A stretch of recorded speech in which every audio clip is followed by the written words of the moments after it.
Hello વિદ્યાર્થી મિત્રો, next SPI YouTube ચેનલમાં આપનું સ્વાગત છે.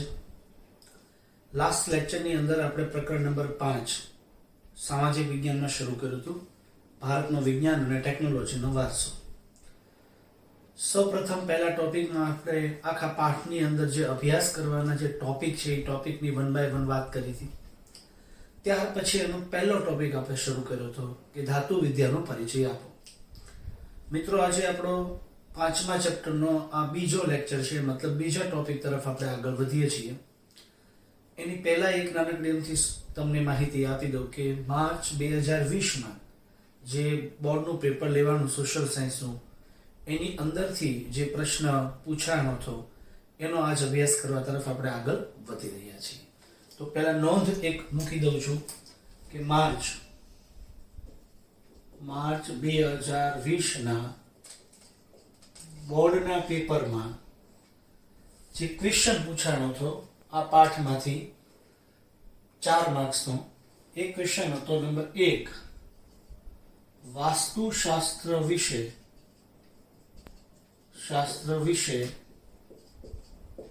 માહિતી આપો. અને મિત્રો, આના અથવામાં આજ તે પાઠનો ક્વેશ્ચન હતો રસાયણ વિદ્યા વિશે માહિતી આપો. મિત્રો, બંનેમાંથી કોઈ એક ક્વેશ્ચન તમારે લખવાનો હતો, કોઈ વિદ્યાર્થીને લખવાનો હતો. 2020ના જે બોર્ડની અંદર બેઠા હતા વિદ્યાર્થીઓને આ બંને પ્રશ્નો એકબીજાના અથવામાં એક જ સેમ પાઠના આપેલા હતા. અને જે રસાયણ વિદ્યાનો જે ક્વેશ્ચન પૂછ્યો છે મિત્રો, આજે આપણે ટોપિક નંબર 2 ની અંદર અભ્યાસ કરવા તરફ આગળ વધીએ છીએ. તો આજનો મુખ્ય મુદ્દો, પ્રાચીન ભારતમાં રસાયણ વિદ્યા ક્ષેત્રે થયેલી પ્રગતિ વિશે માહિતી આપો. રસાયણ વિદ્યા ક્ષેત્રે કરેલી પ્રગતિ વિશે માહિતી પૂરી પાડો, અથવા રસાયણ વિદ્યા વિશે ટૂંક નોંધ લખો. આવો એક ક્વેશ્ચન બને છે. મિત્રો, આપણે ખ્યાલ છે કે રસાયણ વિજ્ઞાન એ એક પ્રયોગાત્મક વિજ્ઞાન છે, પ્રાયોગિક વિજ્ઞાન છે, એવો આપણે શબ્દ મૂકી શકીએ છીએ. પહેલો મુદ્દો, રસાયણ શાસ્ત્ર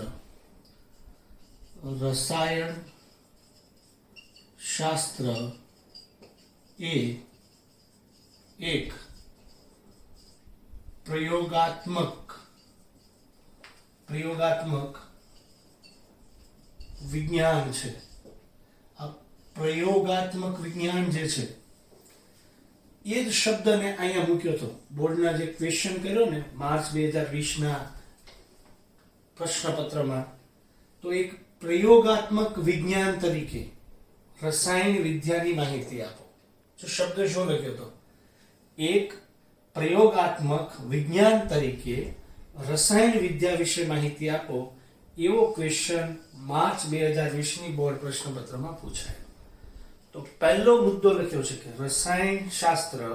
રસાયણ વિદ્યા એ પ્રયોગાત્મક વિજ્ઞાન છે મિત્રો. મતલબ કે જેના ઉપર સંશોધન થાય, જેના ઉપર અવલોકન અને વિશ્લેષણ થાય, નવા પ્રકારના રસાયણોની શોધ થાય, એક રસાયણનું બીજા રસાયણમાં મિશ્રણ થાય અને એક પરિણામ પ્રાપ્ત થાય. આ પ્રકારની પ્રવૃત્તિ જે લેબમાં, લેબોરેટરીમાં કે પ્રયોગશાળામાં થતી હોય એવા વિજ્ઞાનને પ્રયોગાત્મક વિજ્ઞાન કહેવાય. તો મિત્રો, રસાયણ વિજ્ઞાન પણ એક પ્રયોગાત્મક વિજ્ઞાન છે. એનું એક ઉત્તમ ઉદાહરણ આપને પ્રાચીન ભારતની નાલંદા વિશ્વવિદ્યાપીઠમાંથી મળે છે. પ્રાચીન ભારતની નાલંદા વિશ્વવિદ્યાપીઠમાં રસાયણ વિદ્યાના અભ્યાસ અને સંશોધન માટે એની પોતાની એક અલગથી પ્રયોગશાળા અને રસાયણની ભઠ્ઠી જે છે એ બનાવવામાં આવેલી નાલંદાની અંદર. તો નાલંદા એ પ્રાચીન ભારતની સૌથી મોટી વિશ્વવિદ્યાપીઠ છે, જેનો અભ્યાસ આપણે લાસ્ટ જે પ્રકરણ ચલાવ્યું, પ્રકરણ નંબર 4, એની અંદર કરી ગયા છીએ. તો એ એક એક્ઝામ્પલ હું મૂકું છું, જેથી કરીને પ્રયોગાત્મક વિજ્ઞાન છે એ સેન્ટેન્સને થોડુંક વજન મળી શકે, થોડુંક મહત્વ આપણે આપી શકીએ.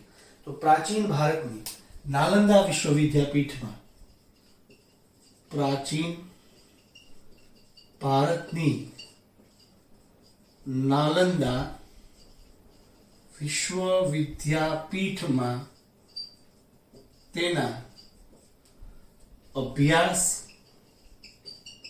અને સંશોધન માટે અલગથી પ્રયોગશાળા અને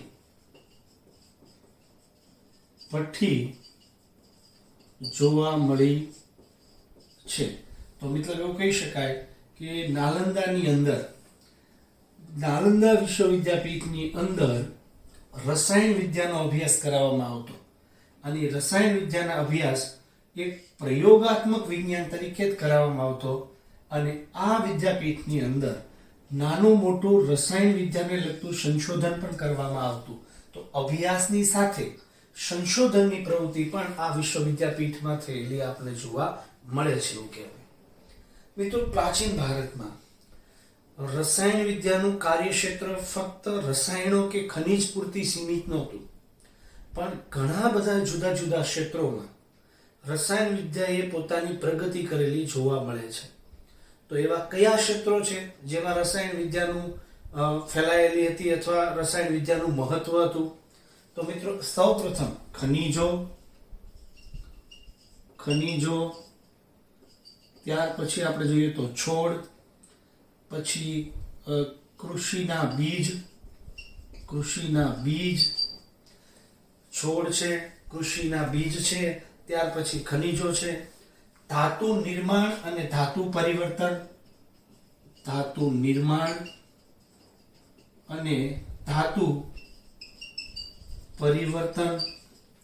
ત્યાર પછી જોઈએ તો આરોગ્ય ક્ષેત્રે ઔષધીય નિર્માણ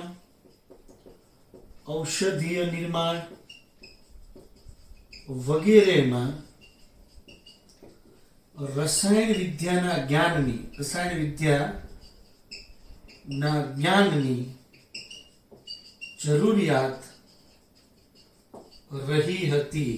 તો આ એના કાર્યક્ષેત્રો થયા. મિત્રો, ફરી વખત હું રિપીટ કરી દઉં. આરોગ્ય ક્ષેત્રે રસાયણ વિજ્ઞાનની જરૂરિયાત હતી. શા માટે આરોગ્યમાં? તો કે ઔષધિઓનું નિર્માણ કરવા માટે. આ ઔષધિઓના નિર્માણ માટે પણ આપણી પાસે ઉત્તમ ઉદાહરણ નાલંદા છે. આપણે એની ટોપિકની વાત આગળ કરીએ. પણ રસાયણ વિદ્યાનું કાર્યક્ષેત્ર ક્યાં હતું? તો પહેલા તો આરોગ્ય ક્ષેત્રે. તો આરોગ્ય ક્ષેત્રે જુદી જુદી પ્રકારના ઔષધિનું નિર્માણ કરવા માટે રસાયણ વિદ્યાનું જ્ઞાન પ્રાચીન ભારતમાં ઉપયોગ થતું. ધાતુના નિર્માણ અને ધાતુના પરિવર્તન માટે. હવે જો મિત્રો, તો કોઈ ધાતુ વિદ્યા વિશેનો અભ્યાસ તો આગળના ટોપિકમાં કરી ગયા. મિત્રો, એ જ ધાતુને કોઈ વિશિષ્ટ આકાર, વિશિષ્ટ રંગ સાથે રજૂ કરવાનું કામ રસાયણ વિદ્યાથી થતું. કારણ કે એક રસાયણ બીજા રસાયણમાં મિશ્રણ કરો ત્યાર પછી જે સ્વરૂપ ધારણ કરે છે, એવા જે ગુણધર્મો જે પ્રાપ્ત થાય એ તમને આના આધારે જ ખબર પડી શકતી. તો બે પ્રકારની આપણી પાસે ધાતુ વિશેની સમજ છે. એક ફક્ત તાંબા, પિત્તળ, કાંસુ અને ત્યારબાદ લોખંડ જેવી ધાતુઓની ઓજારો, જેની અંદર કોઈ રસાયણ વિદ્યાના જ્ઞાનનો ઉપયોગ ન થયો હોય એવી સામાન્ય વસ્તુ, જેનો અભ્યાસ આગળના લાસ્ટ ટોપિકમાં આપણે કર્યા. અને અહીંયા એવા ધાતુના નમૂનાઓની વાત કરશું. મૂર્તિઓ, ઓજારો, કોઈ પ્રકારના સ્તંભો, એવી વાત કરશું કે જેની અંદર રસાયણ વિદ્યાના જ્ઞાનનો ઉપયોગ થયો હોય અને રસાયણ વિદ્યાના જ્ઞાનના આધારે એને બનાવવામાં આવ્યું હોય. તો આ જે વસ્તુ બની હશે, મૂર્તિ બની હશે, તો ખાલી ધાતુમાંથી બને તો એ મૂર્તિની કોઈ વિશેષતા નથી. એ તાંબાની મૂર્તિ છે, એ લોખંડની મૂર્તિ છે, એ સોનાની મૂર્તિ છે. પણ જો એ જ મૂર્તિને રસાયણ વિદ્યાના સમજણ અને જ્ઞાન સાથે એક ધાતુને બીજી ધાતુને મિશ્રણ કરીને બનાવવામાં આવી હોય તો એ મૂર્તિ વિશિષ્ટ હોય, કોઈ અલગ પ્રકારનું ગુણ ધરાવતી હોય. તો એવા અલગ પ્રકારના ગુણો ધરાવતા ધાતુની જેટલી ચીજ વસ્તુઓ છે એને આપણે રસાયણ વિજ્ઞાનની અંદર મૂકી શકીએ છીએ. તો ધાતુ નિર્માણ અને ધાતુ પરિવર્તનને લગતી જે કોઈ સમજણ છે એ રસાયણ વિદ્યા દ્વારા આપણને પ્રાપ્ત થયેલી છે. ત્યાર પછી કૃષિના બીજ, કે જે આપણે ખેતરની અંદર પાક ઉત્પાદન કરવા માટે જે બીજ લાવીએ છીએ, એ બીજ જે છે એનો રસાયણ વિદ્યાની સમજણ સાથે એનો વિકાસ છે એ કરવામાં આવેલો. છોડ છે, જુદા જુદા પ્રકારના વનસ્પતિના, એની અંદર પણ રસાયણ વિદ્યાનો ઉપયોગ છે એ કરવામાં આવતો અને રસાયણો વિશેની માહિતી અંદર લેવામાં આવતી. અને ત્યારબાદ મિત્રો આવે છે ખનિજો અંદર. જુદા જુદા પ્રકારના જે ખનિજો છે જેની અંદર કેવા પ્રકારની રસાયણો છે એનું જ્ઞાન જે છે એ રસાયણ વિદ્યામાં પ્રાપ્ત થતું હતું.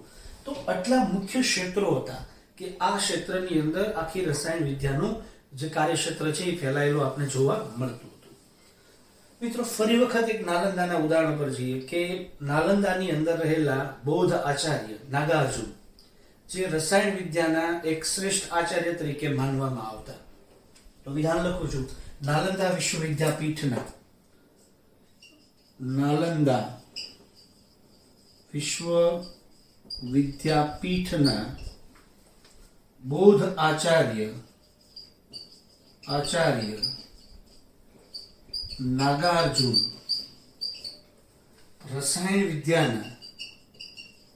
રસાયણ શાસ્ત્રના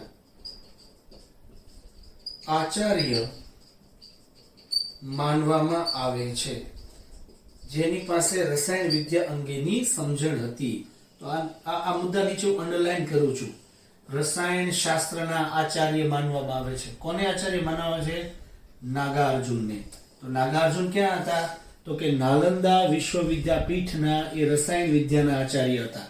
તો જુઓ, નાલંદા વિશ્વવિદ્યાપીઠમાં નાગાર્જુન જે રસાયણ વિદ્યાના આચાર્ય હતા, ત્યાં જ તે રસાયણ વિદ્યાની પ્રયોગશાળા હતી. તો એ પ્રયોગશાળાનું નિર્માણ જે છે, આખી જેની વ્યવસ્થા છે, સંશોધન કાર્ય છે, એ કોના માર્ગદર્શન તળે ચાલતું હતું?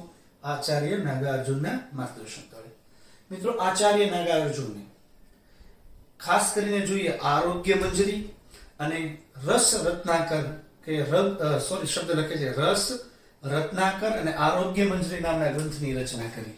આચાર્ય નાગાર્જુને આરોગ્ય મંજરી અને રસ રત્નાકર નામે ગ્રંથની રચના કરી. મિત્રો, આ બંને ગ્રંથોના નામ યાદ રાખજો, તમને આગળ જતા એ પૂછી શકે. અને હેતુલક્ષી પ્રશ્નોમાં તો આ પાઠનો કોઈ મુદ્દો નથી, કોઈ મહત્વ નથી. પણ જો કદાચ આ પાઠની અંદરથી બ્લુપ્રિન્ટ બહાર જઈને બોર્ડ ક્વેશ્ચન કાઢે, મતલબ કે 4 માર્કનો ક્વેશ્ચન ન પૂછે અને અન્ય કોઈ 2 માર્કના ક્વેશ્ચનની અંદર પૂછે, તો જ્યારે કોઈ પણ પ્રકારના હેતુલક્ષી પૂછાશે તો મિત્રો આવા પ્રકારના જે પુસ્તકોના નામ છે એ તમે યાદ રાખજો. આ પાઠની અંદર ઘણા બધા આવા પુસ્તકોના નામ હું તમને જુદી જુદી રીતે જુદા જુદા શાસ્ત્રો કે વિદ્યામાં સમજાવીશ. આજે રસાયણ વિદ્યાનો ટોપિક ચલાવું છું તો રસાયણ વિદ્યાના 2 પુસ્તકો મારી સામે આવ્યા છે અને એ કોને લખેલા છે? આચાર્ય નાગાર્જુને. આરોગ્ય મંજરી અને રસ રત્નાકર નામે 2 ગ્રંથોની રચના જે છે એ આચાર્ય નાગાર્જુને જે છે એ કરેલી જોવા મળે છે. મિત્રો, આ ઉપરાંત એનું ઘણું સંશોધન હતું. એમાંનું સૌથી મોટું સંશોધન કહી શકાય ને તો એને પારામાંથી ભસ્મ બનાવી અને એને રસાયણ ઔષધિ તરીકે વાપરવાની ભલામણ કરી. તેણે પારામાંથી ભસ્મ બનાવીને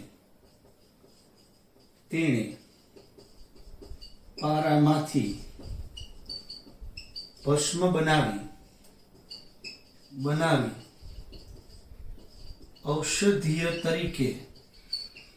તરીકે વાપરવાની ભલામણ કરી. આ એની સૌથી મોટી નાગાર્જુનની શોધ કહી શકાય નાલંદાની અંદર, કે પારામાંથી ભસ્મ બનાવી અને ઔષધિ તરીકે વાપરી.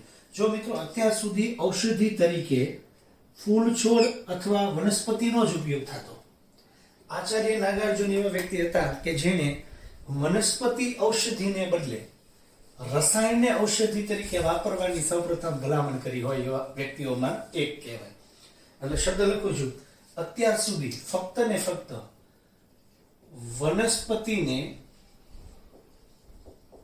ઔષધીય તરીકે વાપરવામાં આવતી, પણ અત્યારે મતલબ કે રસાયણ વિદ્યાની અંદર અને નાગાર્જુનના યોગદાનને કારણે હવે ધીરે ધીરે રસાયણ અથવા કોઈ પણ ધાતુને ઔષધીય તરીકે વાપરવાની ભલામણ જે છે એ કરવાની કામગીરી અહીંથી શરૂ થઈ. આ પારામાંથી ભસ્મ બનાવી એનું ઉત્તમ ઉદાહરણ આપણે કહી શકીએ છીએ. ત્યાર પછી મિત્રો, લોહ અને સોમલ જેવી ધાતુનો પણ ઉપયોગ એને, એવા રસાયણનો ઉપયોગ પણ એને ઔષધિ તરીકે કર્યો છે. લોહ અને સોમલ, લોહ અને સોમલને ઔષધીય તરીકે ઉપયોગ આચાર્ય નાગાર્જુને કર્યો છે. લોહ એટલે મિત્રો લોખંડ અને સોમલ એટલે મિત્રો અંગ્રેજી અર્થ થાય છે આર્સેનિક, એક પ્રકારનું ઝેર છે, જેને પણ એને શ્રેષ્ઠ ઔષધિ ગણી છે અને એને વાપરવાની જે છે એ ભલામણ કરેલી જોવા મળે છે. મિત્રો એને જુદા જુદા ગ્રંથોમાં પહેલા તો 2 ગ્રંથો આપ્યા, આરોગ્ય મંજરી અને રસ રત્નાકર. આ ઉપરાંત એને જે પ્રકારના સંશોધનો કર્યા એ સંશોધનોમાં મુખ્ય રસ, ઉપરસ, 10 પ્રકારના વિષ, ઘણા બધા પ્રકારના ક્ષારો અને અનેક પ્રકારનું ધાતુની ભસ્મનું વર્ણન કરેલું જોવા આપણને મળે છે. મતલબ કે નાલંદા વિશ્વવિદ્યાપીઠમાં નાગાર્જુને જે પ્રકારનું સંશોધન કર્યું, વિશ્લેષણ કર્યું અને આ પ્રયોગાત્મક વિજ્ઞાનને જે આગળ લઈ જવાની કામગીરી કરી એનું પોતાના સંશોધનોમાં આ વસ્તુ મૂકી શકીએ. મુખ્ય રસો કેટલા, ઉપરસો કેટલા, 10 પ્રકારના વિષનું વર્ણન એને કર્યું, અમુક પ્રકારના ક્ષારો એને સમજાવ્યા અને ઘણી બધા પ્રકારના ધાતુઓમાંથી એને ભસ્મ બનાવી અને આપણને પૂરી પાડી. આ ખાસ કરીને જોઈએ તો નાલંદા વિશ્વવિદ્યાપીઠની સિદ્ધિઓમાં મૂકી શકાય છે. તો ત્યાર પછી મુખ્ય રસ,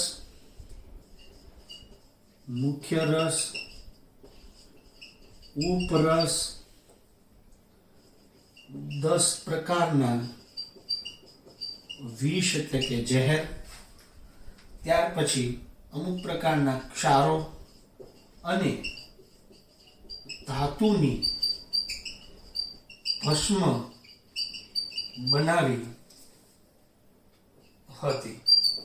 તો આ બધું પ્રકારનું જે સંશોધન છે કે મુખ્ય રસો કેટલા છે, ઉપરસો કેટલા છે, ઝેર કેટલા, ક્ષાર કેટલા અને ધાતુ કેટલી અને કઈ ધાતુમાંથી ભસ્મ બનાવી, એ બધી વસ્તુ જે છે એ આપણે નાલંદામાં થયેલી અને ત્યાં વિકાસ પામેલી આપણને જોવા મળે છે એવું કહેવાય.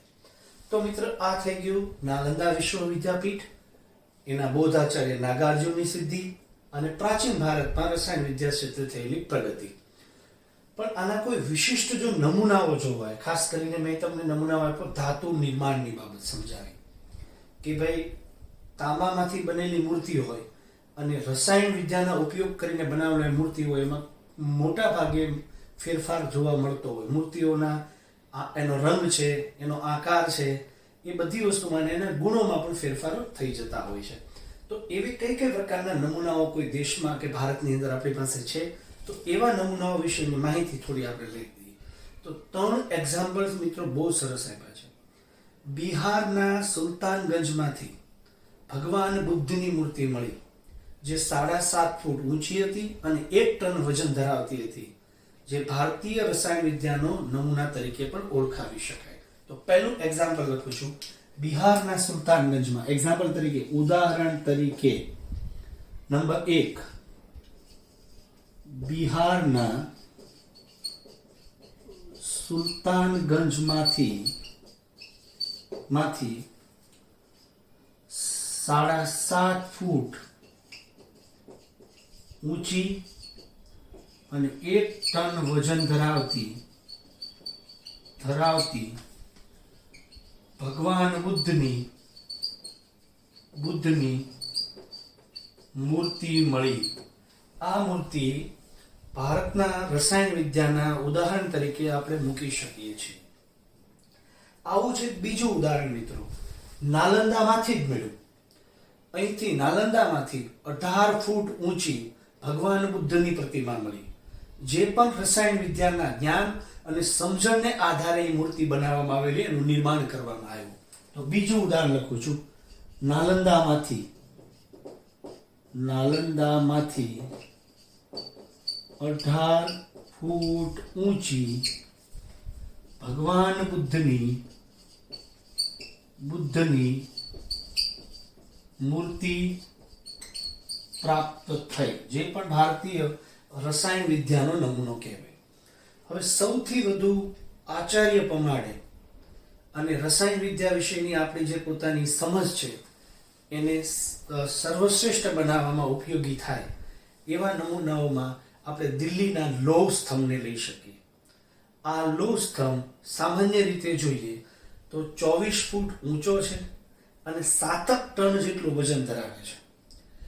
આ લોહ સ્તંભ ગુપ્ત શાસકો દ્વારા એટલે સમુદ્રગુપ્ત દ્વારા એનું નિર્માણ કરવામાં આવેલું, વિક્રમાદિત્ય દ્વારા એનું નિર્માણ કરવામાં આવેલું એ ગુપ્તકાલીન યુગમાં બનેલો સ્તંભ છે, જે દિલ્હી અંદર આવેલો છે, જેને વિજય સ્તંભ પણ કહેવાય. આ સ્તંભ સાવ ખુલ્લામાં છે. એની ઉપર ટાઢ, તડકો, હિમ, ઝાકળ, ભેજ એવી બધી કુદરતી આપત્તિઓ એને સહન કરી લીધી છે. છતાં પણ આજે આ સ્તંભને કાંટ લાગ્યો નથી. જે ધાતુનો જ બનેલો છે છતાં એને કાંટ નથી લાગ્યો. તો આ એવું માની શકાય કે ભારતીય રસાયણ વિદ્યાનો આ ઉત્તમ નમૂનો ગણાવી શકાય. તમને કોઈ ક્વેશ્ચન કરે તો આ વસ્તુ યાદ રાખજો. દિલ્હીમાં આવેલો 7 ટન વજન ધરાવતો અને 24 ફૂટ ઊંચો લોહ સ્તંભ, એને વિજય સ્તંભ પણ કહેવાય છે, જે રસાયણ વિદ્યાનો ઉત્તમ નમૂનો છે. વિધાન લખી નાખું છું.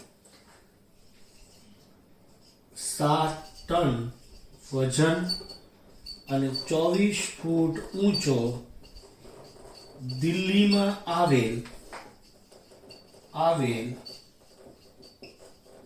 લોહ સ્તંભ, એટલે કાઉન્સમાં લખું છું વિજય સ્તંભ રસાયણ વિદ્યાનો ઉત્તમ નમૂનો છે.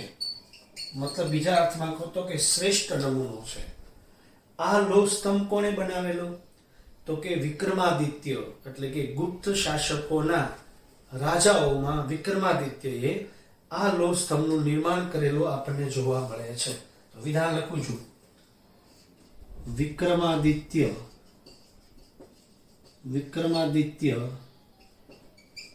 ગુપ્ત શાસક દ્વારા આ લોહ સ્તંભનું અથવા વિજય સ્તંભનું નિર્માણ કરેલું જોવા મળે છે. હજી રિપીટ એની મિત્રો કરી દો કે આ સ્તંભની ખાસિયત શું છે? તો કે આ સ્તંભ એટલા વર્ષોથી બહાર ખુલ્લામાં છે, એને ટાઢ, તડકો, હિમ, ઝાકળ, ભેજ બધું લાગ્યું, છતાં એને કાટ લાગ્યો નથી. એ ધાતુમાંથી બન્યો, નામ છે લોહ સ્તંભ. એને વિજય સ્તંભ પણ નામ આપવામાં આવ્યું છે. ક્યાં આવેલો છે મિત્રો? દિલ્હીમાં. તો યાદ રાખજો, દિલ્હીમાં આવેલો, વિક્રમાદિત્ય બંધાવેલો વિજય સ્તંભ અને રસાયણ વિદ્યાનો ઉત્તમ નમૂનો છે. આ વસ્તુને ખાસ યાદ રાખવાની છે. તો 3 એક્ઝામ્પલ મેં લીધા. બિહારના સુલતાનગંજમાંથી મળેલી ભગવાન બુદ્ધની મૂર્તિ 1 ટન વજન ધરાવતી, 7.5 ફૂટ ઊંચી. નાલંદામાંથી મળેલી ભગવાન બુદ્ધની મૂર્તિ 18 ફૂટ ઊંચી. અને છેલ્લે ત્યારબાદ 7 ટન વજન ધરાવતો અને 24 ફૂટ ઊંચો દિલ્હીની અંદર આવેલો લોહ સ્તંભ રસાયણ વિદ્યાનો ઉત્તમ નમૂનો છે. તો આ મેં એક્ઝામ્પલ લખ્યા. તો હવે જે આ બધી વસ્તુ છે એ ધાતુમાંથી જ બની. ભગવાન બુદ્ધની મૂર્તિ બની તો ધાતુમાંથી બની, લોહ સ્તંભ બન્યો તો એ ધાતુમાંથી જ બન્યો. તો ધાતુ વિદ્યા અને રસાયણ વિદ્યા કેમ અલગ પડે છે? તો કે આ બુદ્ધની મૂર્તિ બનાવવાની વાત હોય કે લોહ સ્તંભ બનાવવાની વાત હોય, જેની અંદર અલગ અલગ પ્રકારના રસાયણો જે છે એ મિશ્રણ કરીને બનાવી છે, એટલે એને રસાયણ વિદ્યાના નમૂનાઓ કહેવાય છે. એને ધાતુ વિદ્યામાં મૂકી ન શકાય. ધાતુ વિદ્યાનો નમૂનો મોહેંજો-દડોમાંથી મળેલી નૃત્ય કરતી નર્તકીનું શું? તો આપણે ધાતુ વિદ્યા મૂક્યું, એને આપણે રસાયણ વિદ્યા નથી કીધું. તો રસાયણ વિદ્યામાં જે આવે છે એને જ હું એ ઉલ્લેખ કરું છું, એ તમે ખાસ ખ્યાલ રાખજો. તો આ એક એક્ઝામ્પલ છે, યાદ રાખજો મિત્રો. જો આટલી વસ્તુ બોર્ડની અંદર તમે જે ક્વેશ્ચન પૂછાણો એની અંદર લખો એટલે 4 માર્કનો ક્વેશ્ચન થઈ ગયો. આ 4 માર્કનો ક્વેશ્ચન બોર્ડે પૂછ્યો તો કેટલા મુદ્દા છે? તો 2, 4, 6 ને 7 ને 8 ને 9 મુદ્દા જેવું થાય. જો એક્ઝામ્પલ તમે 3 લખો તો 10 મુદ્દા થાય. તો મિત્રો 8 થી 10 મુદ્દાનો ક્વેશ્ચન બને છે. તમે કોઈક મુદ્દાને અલગ પાડી દો, થોડાક છૂટા પાડીને લખો. આ વનસ્પતિ ઔષધિ તરીકે ઉપયોગ થતી, હવે રસાયણ વિદ્યામાં પણ રસાયણ પણ ઔષધિ તરીકે વપરાય છે. આવો એક મુદ્દો તમે અંદર વધારે ઉમેરી ગયો તો પણ મિત્રો 8 થી 10 મુદ્દા થાય. તો 8 થી 10 મુદ્દાનો ક્વેશ્ચન માર્ચ 2020માં બોર્ડની અંદર પૂછાયેલો એક પ્રયોગાત્મક વિજ્ઞાન તરીકે રસાયણ વિજ્ઞાન શાસ્ત્ર વિશે, રસાયણ વિદ્યા વિશે માહિતી આપો. તો મિત્રો આ ક્વેશ્ચન થયું. ક્વેશ્ચન ખૂબ નાનો છે, ફક્ત ને ફક્ત નાલંદાની જ વધારે સારી સમજણો આપી છે. આખા પ્રશ્નમાં નાગાર્જુનને જ ઇમ્પોર્ટન્સ એટલે કે મહત્વ આપ્યું છે. એની શોધો, એના પુસ્તકો, આ બધી વસ્તુ વિશેની માહિતીઓ આખા પ્રશ્નમાં આવરી લીધી છે. તો ધ્યાનપૂર્વક સમજણ સાથે આખો પ્રશ્ન પાકો કરજો. એ ન ભૂલતા કે બોર્ડની અંદર 4 માર્કમાં આ ક્વેશ્ચન પૂછાઈ ગયો છે. પેપર સ્ટાઇલ બદલી એમાં તરત પહેલો ક્વેશ્ચન આ પૂછી દીધો છે. તો તમે એ વસ્તુ ખાસ તકેદારી રાખજો, ધ્યાનપૂર્વક એને સમજવાનો પ્રયાસ કરજો. હવે પછીનો જે ક્વેશ્ચન આવે છે એ છે ભારતની અંદર ગણિત શાસ્ત્ર વિશે ટૂંક નોંધ લખો. પ્રાચીન ભારતમાં ગણિત ક્ષેત્રે થયેલી પ્રગતિ સમજાવો. તો ગણિત શાસ્ત્ર વિશેની પ્રગતિની બહુ મોટી ટૂંક નોંધ છે, જે આપણે અત્યારે થોડું ચલાવી શકશું નહીં. ચલાવશું તો બહુ લેક્ચર મોટો થઈ જશે. એટલે અહીંયા સુધી અને આ રસાયણ વિદ્યાની સમજણ સુધી હું રાખું છું. નેક્સ્ટ લેક્ચરની અંદર આપણે ગણિત શાસ્ત્ર વિશે માહિતી લઈશું, જે ઘણો મોટો પ્રશ્ન પણ છે અને એના વિશેની વિગતે સમજણની પણ જરૂરિયાત બનતી હોય છે. આની અંદર કોઈ ખાસ એવી વસ્તુ નથી મૂકી દીધી જે તમને મુશ્કેલી થાય, યાદ રાખવામાં મુશ્કેલ પડે. કારણ કે હજી જેટલા હું શાસ્ત્રો આગળ ભણાવીશ, હું તમને એમ કહું એક્ઝામ્પલ ગણિત શાસ્ત્ર, તો ગણિત શાસ્ત્રની અંદર કેટલા બધા લોકોના, વિદ્વાનોના, ગણિત શાસ્ત્રીઓના નામ છે, એને લખેલા પુસ્તકોના નામ છે.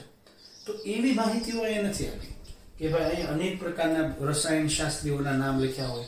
એટલે નાગાર્જુન પૂરતી, નાલંદા પૂરતી આ ક્વેશ્ચન સીમિત છે.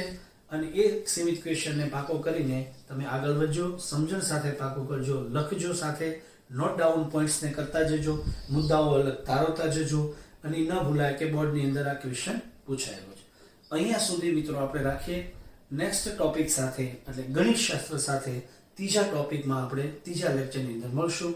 ત્યાં સુધી મિત્રો